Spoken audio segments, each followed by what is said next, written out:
नमस्कार दोस्तों। डेट आज की देखो 30 दिसंबर 2025 है। स्वागत है आपका एडिटोरियल डिस्कशन में। आज देखो 3 इश्यूज हम डिस्कस करेंगे। सबसे पहले हम हरदीप पुरी का आर्टिकल डिस्कस करेंगे जो बताते हैं सरकार क्या क्या रिफॉर्म लेके आ रही है एक्सपोर्ट बढ़ाने के लिए, देश की इकोनॉमी को आगे ले जाने के लिए। आप में से कुछ लोग बोलते हैं कि सर पॉलिसीज के बारे में कभी आर्टिकल नहीं आता, मतलब क्रिटिसिज्म ज़्यादा आता है। तो आज मिनिस्टर ने आर्टिकल लिखा है, दबा के तारीफ कर रहे हैं पॉलिसीज़ की, नए जो बिल लेके आई है सरकार उन सब की, जो नए रिफॉर्म सरकार लेके आई है उन चीज़ों की।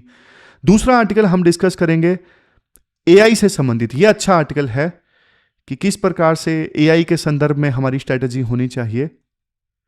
फिर तीसरा आर्टिकल ये फॉरेन पॉलिसी से संबंधित है। ऐसा आर्टिकल हमने कल परसों भी डिस्कस किया था, लेकिन पूरा वैसा नहीं है, अलग है।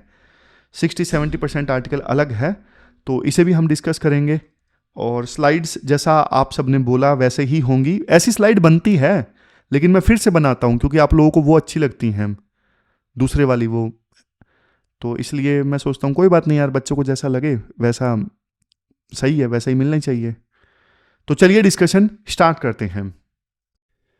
हमारी आज के डिस्कशन में first important article economic reform से संबंधित है।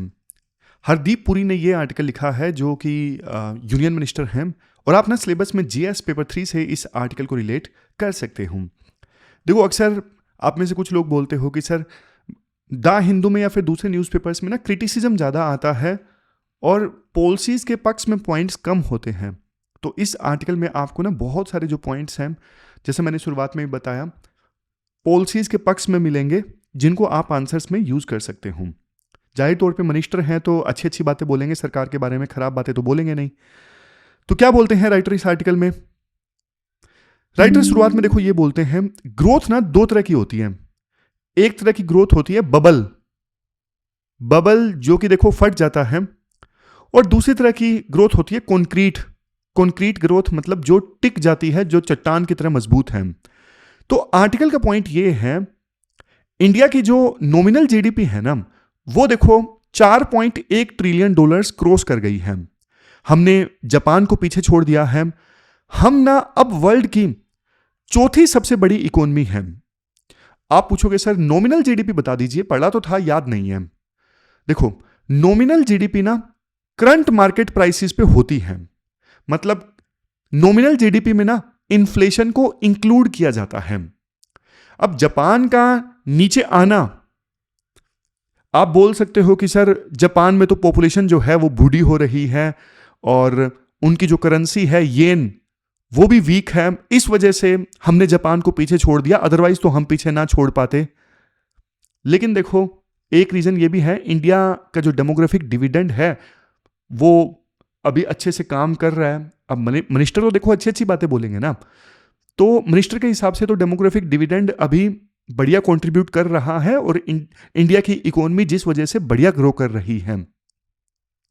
फिर ना मिनिस्टर एक बात बोलते हैं, एसएनपी है, एसएनपी मतलब स्टैंडर्ड एंड पुअर, ये क्रेडिट रेटिंग एजेंसी है जो रेटिंग्स देती है अलग अलग देशों की इकोनॉमीज को।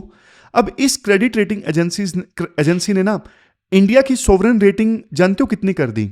इंडिया की सोवरेन रेटिंग कर दी BBB। आप अगली स्लाइड में देखो, इंडिया की सोवरेन रेटिंग कर दी इस क्रेडिट रेटिंग एजेंसी ने BBB। 18 साल बाद इस S&P क्रेडिट रेटिंग एजेंसी ने इंडिया की जो रेटिंग है वो इंप्रूव करी है। आप इस चीज को ना कैसे समझो, सोचो ना, आप ना बैंक में जैसे लोन लेने गए हो और अगर मान लो आपका सिबिल स्कोर अच्छा है, जो बैंक वाले देखते हैं आपको लोन देने से पहले, तो आपको लोन ना सस्ता मिल जाएगा, आपको लोन सस्ता मिल जाएगा। तो उसी प्रकार से देश के लिए रेटिंग्स का इंप्रूव होना, मतलब हमारे देश को भी अगर लोन चाहिए तो वो फिर इंडिया को सस्ता मिल जाएगा। रेटिंग अच्छी मतलब फॉरेन इन्वेस्टर्स का भी जो ट्रस्ट है वो इंडिया के ऊपर बढ़ेगा, इंडिया को सस्ते इंटरेस्ट पर पैसा मिलेगा। और जैसा कि देखो आपको पता है पूरी दुनिया में ना अभी उथल पुथल चल रहा है, वार्स चल रहे हैं।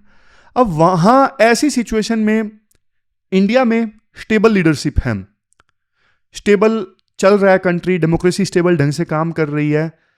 तो जो स्टेबिलिटी है ना इंडिया में, वही देखो रिफॉर्म्स को हवा देती है। मतलब जो अभी रिफॉर्म्स आ पा रहे हैं ना, वो देश में आ रही स्टेबिलिटी की वजह से आ रहे हैं। समझ गए? इसके बाद नेक्स्ट पॉइंट में राइटर देखो ये बोलते हैं, जब देखो रिफॉर्म आते हैं ना किसी देश में, तो देखो प्राइवेट कंपनीज में भी ना उत्साह बढ़ता है। प्राइवेट कंपनीज जो हैं वो इन्वेस्ट करने के लिए आगे आते हैं और इकोनॉमी बल्कि और ज्यादा ग्रो करती है। फिर नेक्स्ट राइटर बात करते हैं ट्रेड एंड एग्रीमेंट की। देखो टोटल एक्सपोर्ट 2024-25 में जानते हो कितना रहा? टोटल एक्सपोर्ट 2024-25 में रहा $825.25 बिलियन, यानी पिछले साल के कंपैरिजन में 6% ज्यादा। लेकिन देखो एक्सपोर्ट बढ़ाने के लिए ना सिर्फ फैक्ट्री लगाने से काम नहीं चलता है। फैक्ट्रीज ने तो सामान प्रोड्यूस कर दिया, लेकिन उसके बाद क्या? रास्ता तो साफ होना चाहिए ना दूसरे देशों में जाने के लिए। तो इसके लिए देखो सरकार ने बढ़िया प्रयास किए हैं। पहला है ट्रेड कनेक्ट ई प्लेटफॉर्म, मतलब एक्सपोर्टर के लिए ना सिंगल प्लेटफॉर्म की व्यवस्था सरकार ने की है। फिर दूसरा है टीआईए पोर्टल। टीआईए पोर्टल मतलब ट्रेड इंटेलिजेंस एंड एनालिटिक्स। ये क्या होता है? ये देखो रियल टाइम डेटा होता है। पहले क्या होता था, एक्सपोर्टर्स को ना पता नहीं होता था कि किस देश में किस चीज की डिमांड है, लेकिन अब ना ये टीआईए पोर्टल बताता है कि भाई जर्मनी में ना जूट बैग्स की डिमांड है, तो जो जूट प्रोड्यूस करने वाले हमारे देश में फैक्ट्री ओनर है ना, वो जूट बना के जर्मनी में भेज सकते हैं। समझ गए? और इसके बाद देखो जो मिनिस्टर है ना हरदीप पुरी, वो कुछ एग्रीमेंट्स को भी हाईलाइट करते हैं। वो कहते हैं कि देखो इंडिया ने ना यूके के साथ में सेटा साइन किया है जुलाई 2025 में। इसके अलावा ओमान के साथ में इंडिया ने एग्रीमेंट साइन किया है सेपा, ये दिसंबर 2025 में किया था। ये सब इंपॉर्टेंट है। न्यूजीलैंड के साथ तो कल ही हमने डिस्कस किया था, जो एफटीए साइन किया है। यूके के साथ में जो हमने एग्रीमेंट साइन किया, उससे क्या होगा, यूके की मार्केट को ड्यूटी फ्री इंडिया एक्सेस कर पाएगा और वहां पे इंडिया के प्रोफेशनल्स जा सकेंगे, मतलब वीजा आसानी से मिलेगा। और ओमान की बात की, ओमान से संबंधित हमने आर्टिकल डिस्कस किया था, तब भी मैंने आपको बताया था कि ओमान जो है वो तो देखो मिडिल ईस्ट का ना एक प्रकार से गेटवे है। मिडिल ईस्ट का क्या है? गेटवे है।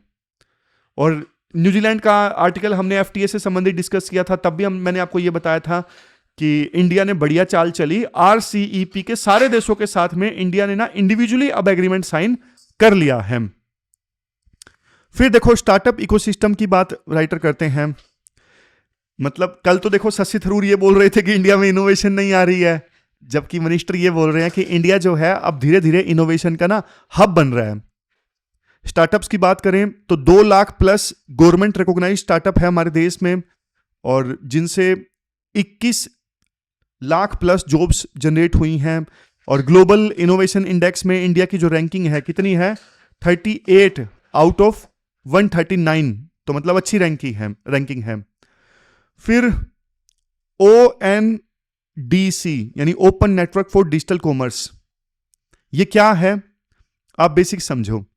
जैसे देखो अमेजोन है, फ्लिपकार्ट है, यहां पे सेलर अपना प्रोडक्ट डालते हैं और बेचते हैं, लेकिन अमेजोन और फ्लिपकार्ट तो कमीशन लेते हैं ना। तो सरकार ने ना एक ओपन प्लेटफॉर्म बनाया है ONDC। यहां पे देखो कोई भी सेलर हो सकता है, कोई भी बायर, दोनों आपस में कनेक्ट कर सकते हैं। तो ये एक प्रकार से ना ONDC जो है वो ई कॉमर्स का यूपीआई मान लीजिए। ई कॉमर्स का क्या मान लीजिए? यूपीआई। तो ONDC ने भी देखो 326 मिलियन ऑर्डर प्रोसेस किए हैं। तो ये भी गेम चेंजर है। आने वाले दिनों में आप इसका जो इफेक्ट है वो देखने वाले हो। फिर गवर्नमेंट ई मार्केट प्लेस की बात की जाती है। गवर्नमेंट ई मार्केट प्लेस मतलब अब देखो गवर्नमेंट के किसी भी डिपार्टमेंट को कोई भी चीज प्रोक्योर करनी होती है ना, वो इस government e market place platform पे डाल देते हैं। तो लोएस्ट बिडर जो है वो मिल जाता है गवर्नमेंट वालों को, और कोई भी गवर्नमेंट टेंडर के लिए अप्लाई कर सकता है। तो सबके लिए विन विन सिचुएशन है। आप भी देखो कोई चीज बेचते हो तो गवर्नमेंट ई मार्केट प्लेस पे जो भी टेंडर छूटा है आप उसके लिए बिडिंग कर सकते हो। तो गवर्नमेंट ई मार्केट प्लेस पे ना 16,41,000 करोड़ के ट्रांजैक्शंस हुए हैं और 11 लाख MSMEs को ना ऑर्डर मिले हैं। पहले आपको याद होगा सरकारी टेंडर में ना पूरी सेटिंग चलती थी, मतलब पैसा दो और ठेका ले लो, लेकिन अब गवर्नमेंट ई मार्केट प्लेस पे ना सब कुछ ट्रांसपेरेंट ढंग से होता है और छोटा दुकानदार भी सरकार को ना अब माल बेच पाता है। तो ये बढ़िया चीज हुई है। फिर इसके बाद नेक्स्ट क्या है? फिर इसके बाद राइटर बोलते हैं ईज ऑफ डूइंग बिजनेस के बारे में। देखो, बिजनेस करने में सबसे बड़ी रुकावट आज के समय में क्या है? कंप्लायंस। मतलब बिजनेसमैन कहता है कि इतने सारे रूल्स रेगुलेशंस फॉलो करने पड़ते हैं, अंग्रेजों के जमाने के कानून है, हर छोटी गलती पर जेल जाने का प्रोविजन कर रखा है सरकार ने। मतलब आप मानोगे नहीं, अगर फैक्ट्री में सफेदी नहीं करवाई ना, अगर फैक्ट्री में सफेदी नहीं करवाई तो इसलिए भी फैक्ट्री ओनर को जेल हो सकती है। आपको हंसी आएगी, लेकिन यह सच में कानून था कि फैक्ट्री में व्हाइट वॉश नहीं करवाया, सफेदी नहीं करवाई तो सजा हो सकती है। तो सरकार ने ना इस चीज का सॉल्यूशन निकाला, डीक्रिमिनलाइजेशन किया रूल्स को। 4458 जो लीगल प्रोविजंस थे ना, उनको क्राइम लिस्ट से हटा दिया गया। बस फाइन भरो, जेल मत जाओ, सीधी सी बात है। 71 जो पुराने कानून थे उनको ही खत्म कर दिया गया। फिर सरकार कोशिश कर रही है कि हर एक चीज के लिए ना सिंगल विंडो सिस्टम आए, और सिंगल विंडो सिस्टम से ना 8,29,000 अप्रूवल जो हैं वो प्रोसेस हुए हैं। इतना इतना देखो डेटा आपको याद रखने की आवश्यकता नहीं है, लेकिन थोड़ा मूल भावना याद रखो राइटर क्या रिफॉर्म बता रहे हैं। अभी तो और भी हैं। फिर राइटर देखो डिस्ट्रिक्ट लेवल पे रिफॉर्म्स की बात करते हैं। एक ना business reform action plan release हुआ था, district business reform action plan 2025। क्यों रिलीज हुआ था? क्योंकि देखो जो बिजनेस है वो सिर्फ बड़ी सिटीज में नहीं होता, दिल्ली में, मुंबई में। असली बिजनेस होता है डिस्ट्रिक्ट्स में। डीएम और लोकल एडमिनिस्ट्रेशन को अकाउंटेबल बनाना जरूरी है अगर हम बिजनेस को प्रमोट करना चाहते हैं तो। समझ रहे हो? फिर नेक्स्ट किसकी बात की जाती है? फिर नेक्स्ट लेबर रिफॉर्म की बात की जाती है। ये तो हमने डिस्कस किया ही था। पहले 29 लेबर कोड्स लेबर लॉज हुआ करते थे, उनको कंसोलिडेट करके सरकार 4 लेबर कोड लेके आई है। Code code on wages, industrial relations code, social security code, occupational safety code. ये 4 कोड जो है सरकार लेकर आई है। फिर इसके बाद देखो सिक्योरिटी मार्केट कोड बिल सरकार लेकर आई है। सेबी, ये वो बॉडी है जो स्टॉक मार्केट को रेगुलेट करती है। सेबी को मजबूती प्रोवाइड करने के लिए सरकार बिल लेके आई है, क्योंकि देखो आज कॉमन मैन शेयर मार्केट में पैसा लगाता है, तो कॉमन मैन का जो पैसा है वो सेफ रहना जरूरी है। और इसके लिए देखो जो स्पेशलाइज्ड मार्केट कोर्ट्स हैं वो बनेंगे। बिल के अंदर ये प्रोविजन है ताकि अगर कोई भी डिस्प्यूट आता है तो उसका समाधान जो है वो जल्दी से जल्दी निकाला जा सके। फिर लॉजिस्टिक्स की बात की जाती है। देखो लॉजिस्टिक कॉस्ट ना इंडिया में जीडीपी का ना 13-14% है। अगर किसी देश की इकोनॉमी में लॉजिस्टिक कॉस्ट ज्यादा होती है ना, लॉजिस्टिक मतलब सामान को एक स्थान से दूसरे स्थान पर भेजना, तो फिर देखो वो इकोनॉमी ग्रो नहीं कर पाती। चाइना में ना लॉजिस्टिक कॉस्ट बहुत कम है, इसी वजह से चाइना जो है वो जल्दी जल्दी बढ़िया बढ़िया एक्सपोर्ट भी कर पाता है।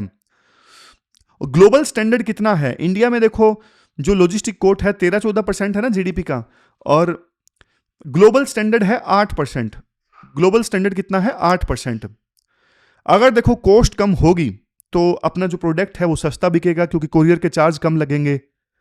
अब एक चीज मैं आपको बताता हूं, राइटर बोलते हैं देखो ट्रेड का 95% जो वॉल्यूम है ना वो तो समुद्र से जाता है दूसरे देशों में। तो इसके लिए सरकार ना इंडियन पोर्ट एक्ट 2025 लेके आई है। पहले गुलामी के समय का कानून हुआ करता था, कॉलोनियल लॉ, उसको हटाया गया, और अब डिस्प्यूट रेजोल्यूशन जो है वो देखो स्टेट लेवल पे होगा। इवन मर्चेंट शिपिंग एक्ट 2025 भी सरकार लेके आई, और इसमें भी काफी सारे सुधार सरकार ने किए हैं ताकि शिपिंग को प्रमोट किया जा सके। तो इसके अलावा ना ये इंश्योर करने के लिए कि ज्यादा से ज्यादा शिप्स जो हैं इंडिया में बने, सरकार ने शिप बिल्डिंग को प्रमोट करने के लिए 69,725 करोड़ का जो पैकेज था वो अनाउंस किया। इवन मैरीटाइम डेवलपमेंट फंड भी अनाउंस किया 25,000 करोड़ का। देखो बात यह है ना, हम अभी भी ना ज्यादातर जो शिप्स यूज करते हैं वो फॉरेन मेड शिप्स होते हैं। इंडिया में बड़े शिप्स बहुत कम बनते हैं। तो सरकार चाहती है हम ना खुद से इंडिया के अंदर शिप्स बनाएं, क्योंकि शिप्स के लिए दूसरे देशों के ऊपर डिपेंडेंसी नहीं होनी चाहिए। अभी देखो इंडिया फॉरेन मेड शिप्स का इस्तेमाल करती है, तो हमारा जो पैसा है वो दूसरे देशों में जाता है, क्योंकि इंडिया शिप्स का यूज तो करती है ना तेल मंगवाने के लिए, एक्सपोर्ट करने के लिए, लेकिन इंडिया के खुद के शिप्स नहीं है, तो मतलब हमारा जो किराया भाड़ा है वो दूसरे देशों को हम दे रहे हैं एक प्रकार से। फिर लास्ट में एनर्जी सिक्योरिटी की बात की जाती है। देखो ग्रोथ के लिए क्या चाहिए, ग्रोथ के लिए आपको पता है एनर्जी चाहिए, मतलब बिजली चाहिए। तो इसके लिए सरकार एक एक्ट लेके आई, ऑयल फील्ड अमेंडमेंट एक्ट 2025। पहले देखो अलग अलग लाइसेंस लेना पड़ता था, ऑयल एक्सप्लोर करने के लिए अलग से लाइसेंस, एक्सट्रैक्ट करने के लिए अलग से लाइसेंस। अब देखो मतलब जो भी प्रोजेक्ट की लाइफ साइकिल है ना, मतलब आप एक नई जगह पे तेल ढूंढ रहे हो, एक्सप्लोर कर रहे हो, फिर वहां से निकाल रहे हो, वो सारी साइकिल जो है ना, पूरी साइकिल के लिए एक ही लाइसेंस मिलेगा। इससे देखो इसमें रिस्क कम हो जाएगा, स्टेबिलिटी ज्यादा है, समझ रहे हो। इसके अलावा बजट 2025 में न्यूक्लियर एनर्जी मिशन भी लॉन्च हुआ। तो टोटल टारगेट कितना है, टोटल टारगेट देखो ये है कि 2047 तक ना, 2047 तक अपने को 100 गीगावाट न्यूक्लियर एनर्जी प्रोड्यूस करनी है। और अभी तो इस सेशन में शांति बिल भी सरकार लेके आई, न्यूक्लियर एनर्जी के क्षेत्र में मोनोपोली जो है सरकार खत्म कर देगी और प्राइवेट सेक्टर की एंट्री करवाएगी, समझ गए। और ये देखो काफी रेवोल्यूशनरी भी है, मतलब बहुत बड़ा स्टेप है प्राइवेट सेक्टर की एंट्री न्यूक्लियर एनर्जी के क्षेत्र में। क्योंकि देखो डेटा सेंटर्स हमारे देश में ना बहुत ज्यादा बनने वाले हैं, सीधी सी बात है, एआई डेटा सेंटर बनने वाले हैं। अब सस्ती बिजली अपने को चाहिए यार, सस्ती बिजली, फिर अब एक लिमिट है रिन्यूएबल एनर्जी की, तो फिर न्यूक्लियर एनर्जी की अपने को आवश्यकता है। अब ये सारे जो सरकार ने, ये मिनिस्टर ने रिफॉर्म पॉइंट्स दिए ना, लास्ट में निचोड़ ये निकालते हैं कि देखो ये सारे जो कानून है ना बेशक हेडलाइंस में नहीं आए, लेकिन देखो जमीन पर बहुत ज्यादा काम हो रहा है, समझ रहे हो। सरकार का मकसद देखो ये है कि जो एंटरप्रेन्योर्स है ना उनके ऊपर बर्डन कम से कम आए, उनकी प्रोडक्टिविटी इंक्रीज हो। तो उसके लिए ये जो रिफॉर्म्स हैं वो चुपचाप आ रहे हैं, लेकिन इनका असर बहुत ज्यादा जोरदार होगा। तो ये सारे एक्शंस सरकार ने लिए हैं, पुराने कानून हटा दिए हैं, पुराने छोटी छोटी गलतियों के लिए जो क्राइम हुआ करता था उनको क्राइम लिस्ट से हटा दिया है, सिर्फ फाइन दो।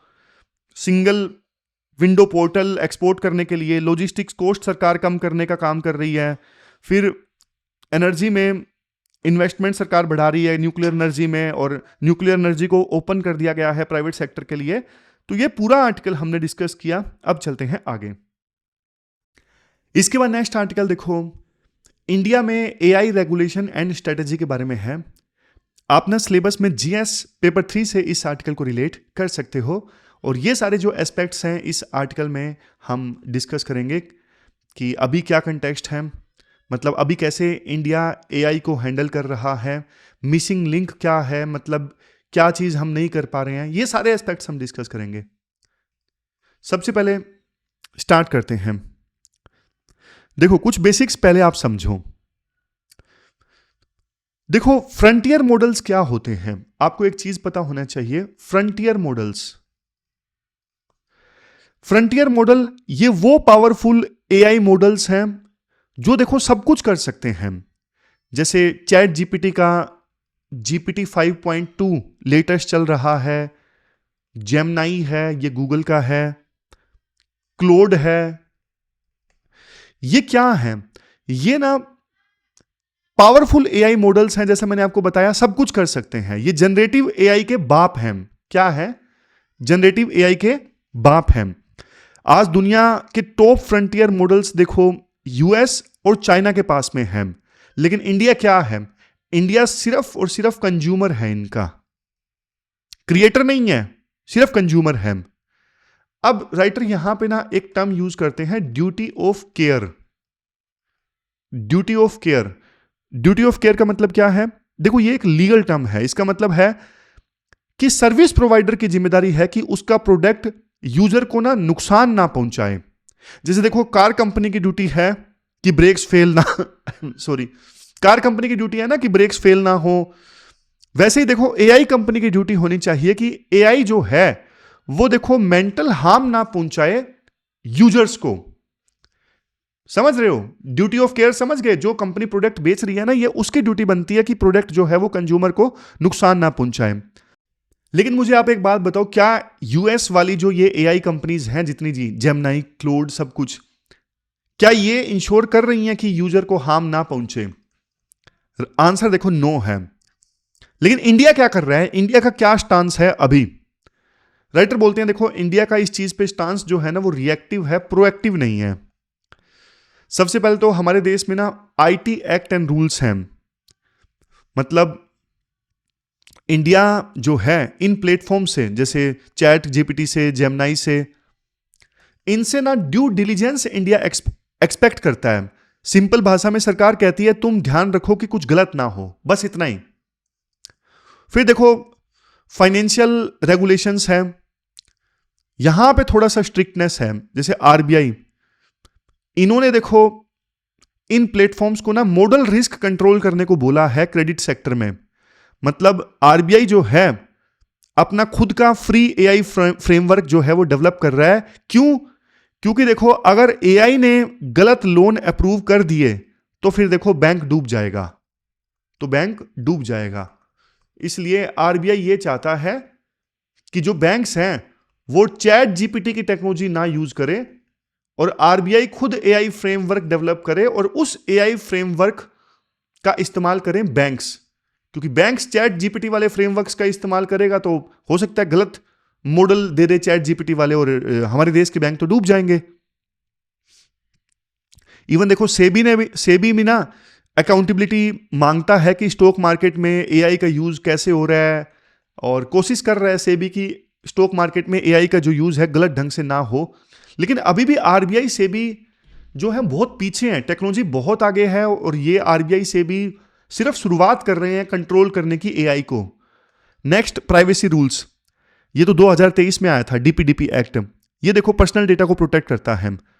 प्रॉब्लम देखो ये है, हमारे पास में ना कंज्यूमर को बचाने के लिए रेजीम नहीं है। हम देखो डीप फेक्स रोकने के लिए आईटी रूल्स यूज करते हैं, लेकिन देखो जो चैट जीपीटी वगैरह प्लेटफॉर्म से उनके द्वारा क्रिएट की गई इमेजेस से जो साइकोलॉजिकल हार्म होता है ना, जो मानसिकता पे असर पड़ता है, उसको रोकने के लिए हम कुछ नहीं कर रहे हैं। यह दिक्कत वाली बात है। राइटर बोलते हैं चाइना ने ना अभी नए ड्राफ्ट रूल्स बनाए हैं जो पिछले हफ्ते आए, और चाइना के जो नए ड्राफ्ट रूल्स हैं ना काफी ज्यादा इंटरेस्टिंग है। आप देखिए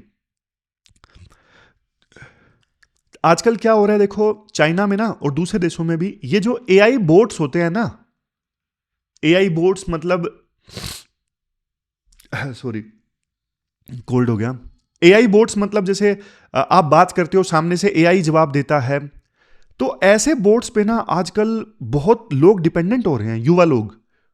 एआई गर्लफ्रेंड, एआई बॉयफ्रेंड, इसका क्रेज बहुत ज्यादा बढ़ गया है और लोग इन पे ना बहुत ज्यादा इमोशनली डिपेंडेंट हो रहे हैं। क्योंकि देखो ये जो मॉडल है इनको आप ट्रेन कर सकते हो ना, तो इनको गर्लफ्रेंड के रूप में, बॉयफ्रेंड के रूप में लोग ट्रेन करने लगे हैं जो आपको जानते हैं, पहचानते हैं। तो चाइना ने ना अभी रूल्स निकाले, कंपनीज को वार्निंग दी कि अगर लोग बहुत ज्यादा एक्सेसिव यूज कर रहे हैं ना और बहुत ज्यादा इमोशनल डेप्थ में जा रहे हैं इनके साथ में, तो कंपनीज को फिर इंटरवेंशन करना पड़ेगा।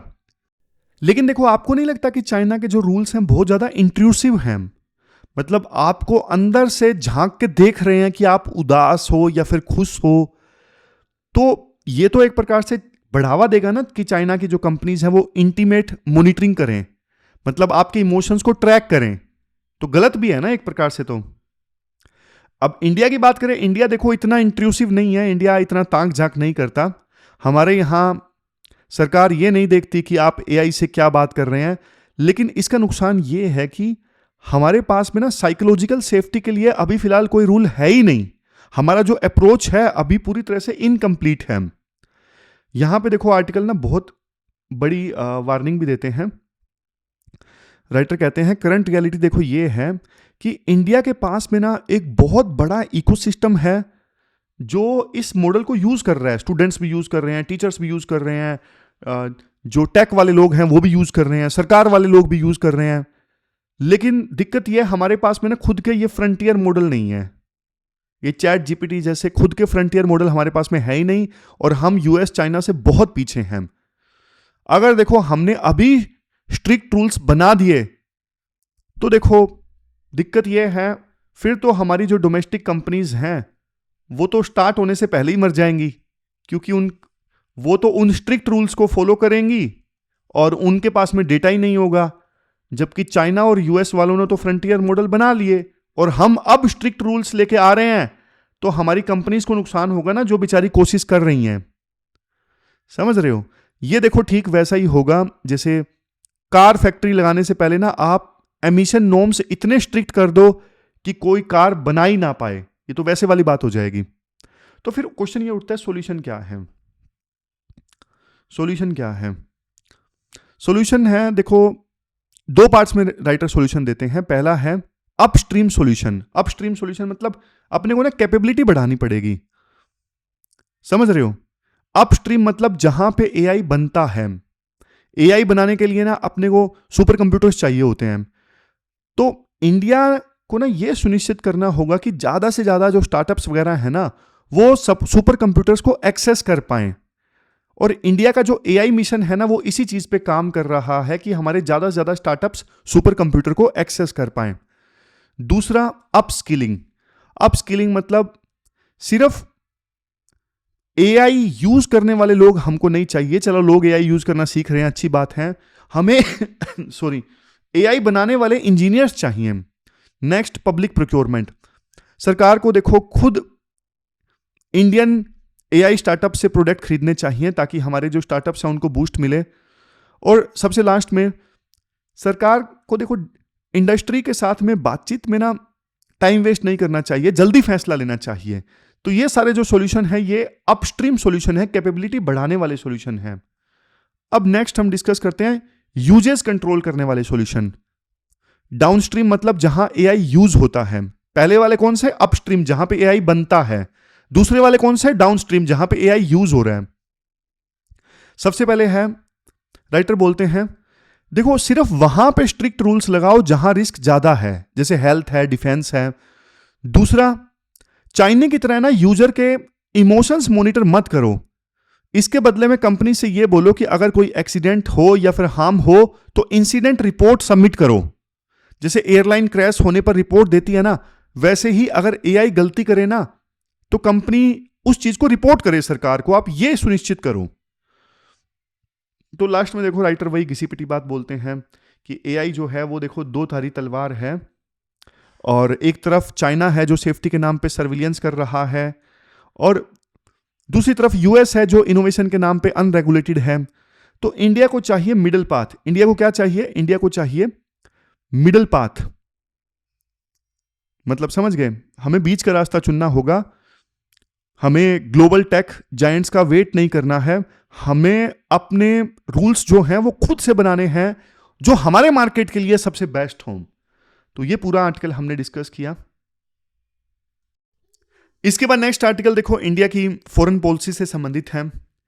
देखो हमने कल परसों भी ऐसा ही आर्टिकल डिस्कस किया था, थोड़ा अलग है, लेकिन ओवरऑल इंडिया की फॉरेन पॉलिसी को एनालाइज किया जा रहा है। मतलब 2025 में इंडिया को क्या शौक मिला, क्या सरप्राइजेस मिले, और 2026 में इंडिया के लिए क्या रुकावटें हैं, वो सब हम इस आर्टिकल में डिस्कस करेंगे। सबसे पहले जैसा कि आप जानते हो ट्रंप फैक्टर, मतलब यूएसए के साथ में रिश्ते क्यों बिगड़े। फिर राइट विंग राइज और ऑयल पॉलिटिक्स के बारे में हम डिस्कस करेंगे। रशिया यूक्रेन और वेस्ट एशिया का इकोनॉमिक इंपैक्ट हम जानेंगे। फिर पाकिस्तान, बांग्लादेश और नेपाल में क्या हुआ।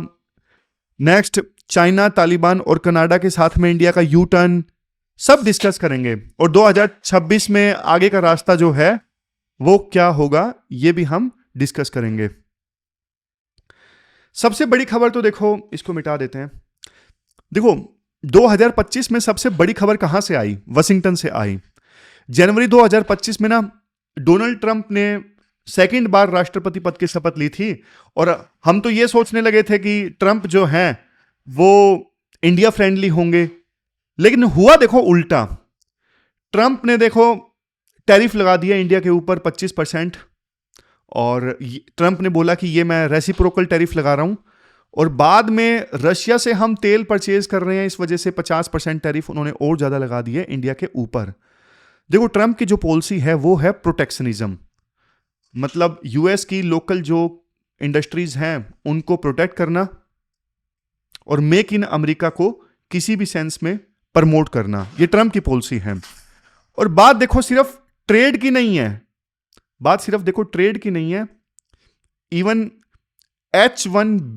H1B वीजा जो इंडियन आईटी कंपनीज के लिए बहुत ज्यादा जरूरी है, इस वीजा पे उन्होंने क्रैकडाउन किया, स्टूडेंट्स के लिए वीजा रोक दिए गए और इंडियन इलीगल जो इमिग्रेंट्स थे वहां पे उनको डिपोर्ट करके वापस इंडिया में भेजा गया।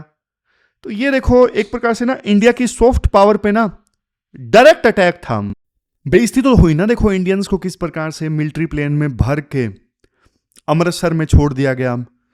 और सबसे बड़ा सरप्राइज तो देखो पाकिस्तान के कंटेक्स्ट में देखने को मिला। ट्रंप ने यह दावा किया कि उन्होंने ना ऑपरेशन सिंदूर में मीडिएशन करवाया, उन्होंने इवन पाकिस्तान की लीडरशिप को व्हाइट हाउस में भी बुला लिया, F-16 फाइटर जेट की जो सप्लाई थी पाकिस्तान को वो क्लियर कर दी। तो ये इंडिया के लिए ना बहुत बड़ा शौक था, मतलब हैरानी वाली चीज थी, क्योंकि हम मानते थे कि ये जो कश्मीर का इशू है ये मतलब इंडिया और पाकिस्तान के बीच में बायलैटरल इशू है, थर्ड पार्टी का कोई रोल नहीं है। लेकिन यूएस इस इशू पे पाकिस्तान का साथ दे रहा है, जो कि बोला करता था इंडिया हमारा दोस्त है। ये इंडिया के लिए काफी ज्यादा हैरानी वाली चीज निकली। अब देखो थोड़ा ना जूम आउट करिए, मतलब थोड़ी बड़ी पिक्चर आप देखिए, दुनिया का मूड कैसा हो रहा है। दुनिया का मूड ना अब बदल रहा है, मतलब हर जगह आप देखोगे, यूरोप देख लीजिए, जापान देख लीजिए, चिली देख लीजिए, हर जगह ना जो अल्ट्रा राइट विंग पॉलिटिशियन हैं वो जीत रहे हैं। अल्ट्रा राइट विंग पॉलिटिशियन कौन से, मतलब जो बहुत ज़्यादा नेशनलिज्म की बात करते हैं, बहुत ज़्यादा मतलब मेरी पुरानी सभ्यता, मेरा देश और उसकी बात करते हैं, बाहर के लोग नहीं आने चाहिए, ऐसे पॉलिटिशियन जीत रहे हैं। अल्ट्रा राइट का मतलब समझ गए ना, अल्ट्रा राइट का मतलब ऐसे पॉलिटिशियंस जो नेशनलिज्म में बहुत ज़्यादा विश्वास करते हैं, जिनको जीनोफोबिया होता है, जो बाहरी लोगों के अगेंस्ट नफरत फैलाते हैं, जिनकी सोच कंजर्वेटिव होती है और जो ग्लोबलाइजेशन के भी खिलाफ होते हैं। तो ऐसे पॉलिटिशियंस हर जगह जीत रहे हैं। और जो ग्लोबल ग्रोथ है ना वो कम हो रही है।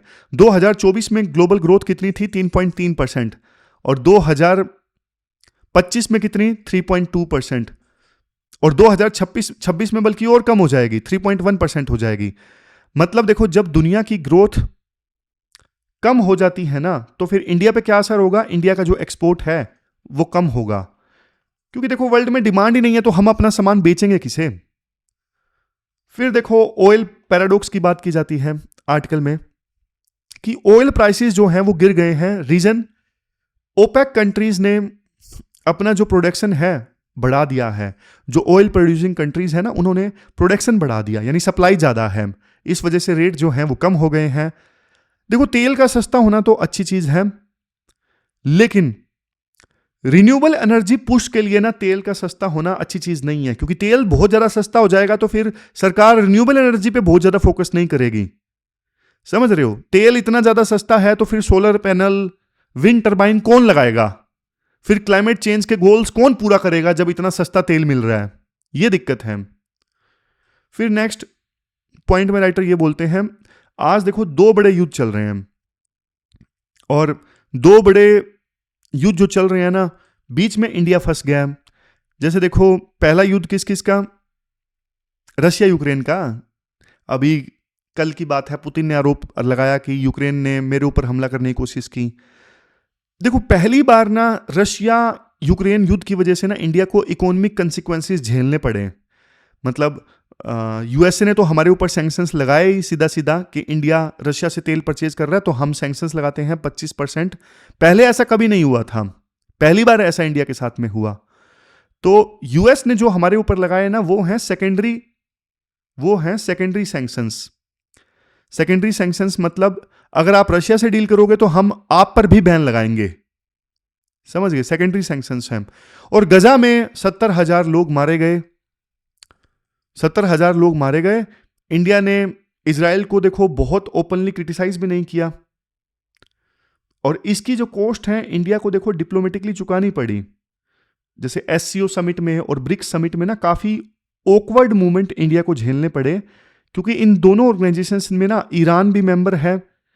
ईरान को काफी बुरा लगा कि इंडिया इस इशू पे चुप क्यों है, और even IMEC, India middle east Europe economic corridor, जिससे इंडिया को काफी उम्मीदें थी, वो भी ठंडे बस्ते में चला गया है अभी फिलहाल वार होने की वजह से। फिर देखो पड़ोसी देशों की बात करते हैं। मतलब आपको पता है पड़ोस पे ध्यान देना तो बहुत ज्यादा जरूरी है। वाजपेयी जी ने एक बात बोली थी, आप अपने दोस्त बदल सकते हो लेकिन पड़ोसियों को नहीं बदल सकते। 2025 में ना हमारा पूरा पड़ोस जो है ना वो जल रहा था। तो पड़ोस जल रहा था तो हमारी इंडिया नेबरहुड फर्स्ट पॉलिसी पे भी सवाल उठे। जैसे पाकिस्तान के साथ में तो हमारा ऑपरेशन सिंदूर हुआ, कन्फ्लिक्ट हुआ, और ट्रंप ने पाकिस्तान का इनडायरेक्ट पक्ष लिया। इवन कुछ देश जैसे टर्की, अजरबैजान, मलेशिया, इन्होंने भी पाकिस्तान का साथ दिया, और हमारी जो डिप्लोमेसी थी यहां पर कमजोर पड़ गई। बांग्लादेश में तो देखो बहुत बुरा हाल है। वहां पे शेख हसीना जो थी वो सत्ता से उनको हटा दिया गया प्रोटेस्ट की वजह से। वो तो पिछले साल की घटना थी, लेकिन उसका फर्क इस साल देखने को मिला। मतलब वहां पे अभी 3-4 दिन पहले की बात है, एक राइट विंग लीडर की हत्या हो गई, और उसके बाद में बांग्लादेश में anti India mob violence start हो गया। एक हिंदू को भी वहां पे मार दिया था। तो बांग्लादेश में देखो हमारे जो प्रोजेक्ट्स हैं या फिर जो लोग हैं वो खतरे में आ गए, और इंडिया बांग्लादेश के जो रिलेशंस हैं वो काफी नाजुक दौर में हैं अभी फिलहाल। मतलब इतने खराब तो कभी नहीं रहे। शेख हसीना के समय तो बहुत बढ़िया रिलेशंस थे। और नेपाल की बात कर लीजिए, नेपाल में जेनजी प्रोटेस्ट हुआ जिसकी वजह से वहां की सरकार गिर गई और इंस्टेबिलिटी काफी ज्यादा बढ़ गई नेपाल में भी। तो मतलब देखो जब पड़ोस में आग लगती है ना तो फिर आपको डर लगता है कि आपका घर भी ना जल जाए। तो इंडिया को ना अपनी सिक्योरिटी संभाल के रखनी पड़ेगी, मतलब सिक्योरिटी पे ध्यान देना पड़ेगा, क्योंकि हमारा पड़ोस जो है वो जल रहा है। फिर डिप्लोमेटिक सक्सेसेस की बात करते हैं। राइटर बोलते हैं सब कुछ बुरा नहीं है, कुछ चीजें हमारी फॉरेन पॉलिसी में बहुत अच्छी भी हुई हैं। जैसे कनाडा है, कनाडा के साथ रिश्ते काफी खराब थे खालिस्तान इशू की वजह से, लेकिन जैसे ही ट्रूडो गए, नए PM आए जिनका नाम है मार्क कार्ने, उनके साथ प्रधानमंत्री मोदी ने मुलाकात वगैरह की और डिफरेंसेस को साइड में रख दिया गया। ट्रेड और न्यूक्लियर एनर्जी के क्षेत्र में दोनों देशों ने बातचीत स्टार्ट की। तो मतलब कनाडा से रिश्ते अच्छे करने में सरकार ने यू टर्न ले लिया। इवन तालिबान के साथ में हमने बढ़िया रिश्ते सुधारने की कोशिश की है।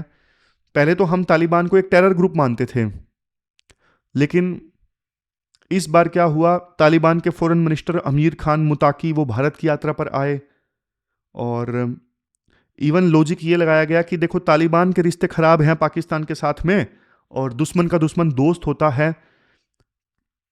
पाकिस्तान अब ना 2 फ्रंट वार झेल रहा है, एक तरफ इंडिया से खतरा है, दूसरी तरफ तालिबान से खतरा है। तो ये इंडिया के लिए काफी स्ट्रेटेजिक फायदे वाली चीज है। फिर चाइना की बात की जाती है कि चाइना के साथ में भी हमने ना बातचीत स्टार्ट कर दी 2025 में। पहले इंडिया चाइना के साथ में बातचीत नहीं कर रहा था, लेकिन अब चाइना के साथ में बातचीत स्टार्ट कर दी, और कैलाश मानसरोवर यात्रा खुल गई। डायरेक्ट फ्लाइट्स इंडिया चाइना के बीच में स्टार्ट हो गई। वाटर डेटा शेयरिंग जो पहले बंद थी वो फिर से स्टार्ट हो गई। अब दोनों साइड ये समझ गए हैं कि देखो लड़ाई अभी ना चाइना अफोर्ड कर सकता है ना इंडिया, तो इसलिए रिश्ते सुधारने की कोशिश दोनों साइड से हुई। ये इंडिया चाइना के संदर्भ में हुआ। फिर बात करते हैं किसकी, हमारे पड़ोसी आइलैंड कंट्रीज की, जैसे श्रीलंका है। श्रीलंका में साइक्लोन डिटवा आया, साइक्लोन दितवा, जिसकी वजह से 600 लोग मारे गए थे। इंडिया ने बढ़िया से मदद की, जल्दी जल्दी $450 मिलियन की। तो श्रीलंका के साथ तो सिचुएशन ठीक है। इवन भूटान और मालदीव के साथ भी रिश्ते काफ़ी ज़्यादा स्ट्रोंग किए सरकार ने। तो ये कुछ अच्छी चीज़ें, कुछ बुरी चीज़ें हुई। अब आते हैं 2026 में क्या होने वाला है। देखो 2026 में ना, जैसा कि आपको पता है, यूके, ओमान, न्यूजीलैंड, इनके साथ में हमारी ट्रेड डील साइन हो गई हैं, लेकिन European union, US, Australia, ASEAN, इनके साथ में डील साइन होना बाकी है। अभी 2026 में जो रिपब्लिकन डे के मौके पे परेड वगैरह होगी ना, तो यूरोपियन यूनियन के जो लीडर हैं उस रिपब्लिक डे ट्रेड में हिस्सा लेने के लिए आएंगे, चीफ गेस्ट होंगे, और उम्मीद ये है कि तब जाके इंडिया और ईयू का जो फ्री ट्रेड एग्रीमेंट है वो शायद साइन होगा। अब ये देखने वाली बात होगी। इसके अलावा और भी बहुत सारे समिट होंगे। एआई समिट होगा, इंडिया होस्ट करेगा, मैक्रोन आएंगे। क्वाड का समिट होगा, लेकिन क्वेश्चन ये उठता है क्या ट्रंप आएंगे क्वाड समिट में हिस्सा लेने के लिए। ब्रिक्स का समिट इंडिया में होगा, तो उस समय देखो पुतिन और सी जिनपिंग को इनवाइट किया जाएगा, और जाहिर तौर पे वेस्टर्न कंट्रीज तो इस चीज से खुश नहीं होंगी। फिर G20 का समिट यूएस मियामी में होगा, ट्रंप होस्ट करेंगे। तो ये सब होगा। और इंडिया की नजर ना 2026 में देखो 3 इलेक्शंस पे रहेगी। कौन कौन से इलेक्शंस पे? 3 इलेक्शंस पे रहेगी। एक तो म्यांमार का इलेक्शन, एक बांग्लादेश का इलेक्शन, एक नेपाल का इलेक्शन। और इन तीनों देशों के इलेक्शन से यह तय होगा कि हमारा पड़ोस शांत रहेगा या फिर नहीं रहेगा। तो ये पूरा आर्टिकल हमने डिस्कस किया। अब चलते हैं आगे। तो इस डिस्कशन में फिलहाल इतना ही है। Thank you very much for discussion.